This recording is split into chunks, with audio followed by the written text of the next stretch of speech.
行政院伫昨昏已经提出强化经济社会特别条例，预算的规模有4100亿，不过内底包括八宝台电1000亿，在野党是真不满，表态绝对袂支持，嘛袂好通过。 美国关税正是冲击台湾各行各业，行政院公布强化经济社会特别条例，规模4100亿，但是在野无同意。民众党团二是批评讲，政府无提出冲击影响评估，都开大钱4100亿，内面敢若22.7%是用在营业关税，国少司还魂，半宝台电1000亿，放话讲绝对袂同意。国民党团要求行政院说明国土韧性和关税冲击关联性伫倒。我们把它这个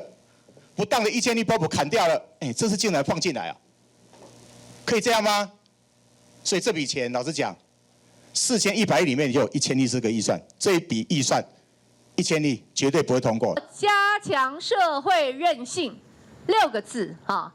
，6个字，一个字值250亿。我们不大晓得占最大比例、金额最多的加强国土韧性1500亿，到底 钱怎么用？民众党团指出，讲4100亿特别预算是对在野延伸114年总预算省的2076亿，加上政府超顶的2000亿内的，那边嘛不满特别预算无纳入普发现金1万块，化为叫因较紧发这条钱。另外总预算改动案，行政院长杜英台讲有49项861亿的特殊冻结项目设的改动条件，是造成行政部门真歹提出改动案。同款是只是各部会，甲1381亿的改动案拢提 出来，自然很难达成，它是很多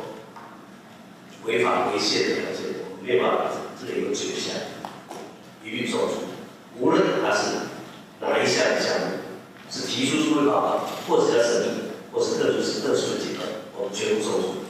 该交作业的人不交，现在来骂改作业的老师，时间拖得久。如果真的关心总预算， 就来配合后续的解冻报告的时程。吴思瑶讲，改动案已经送到立法院，希望照定书来摆案审查。欧方面是颠倒批评政府提改动案底下的靠散，讲国民党团会继续严审预算。记者综合报道。